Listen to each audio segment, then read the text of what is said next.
Hello and welcome. In this video, we'll learn about inserting rows and column in our dataset. Here we have a data table. Let's say you want to add a column just before the date of the cell to add a serial column. You can get that just simply right clicking here, paste the insert. You will see you have inserted a brand new column just before the column you selected. You can do so by clicking a shortcut also.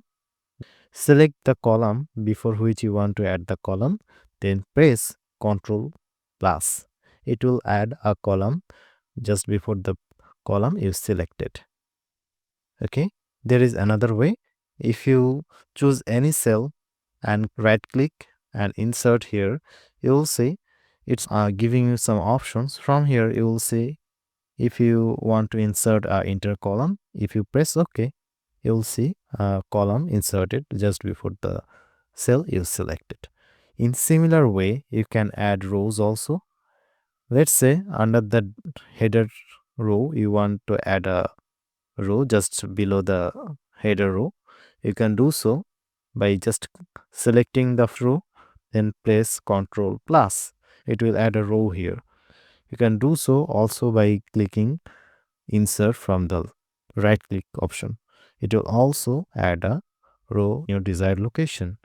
You can also do so by selecting a cell, then right click, insert, and if you choose enter row, it will also insert a row just before the cell you selected.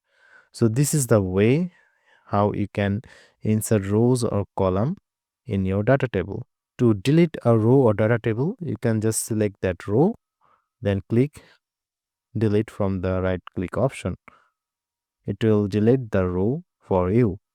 There is another way. Just simply select the row and press Ctrl minus. It will also delete the row.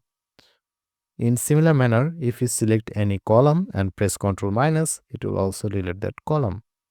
Isn't that great? So that's how you can insert a row or column in your data table. Thank you.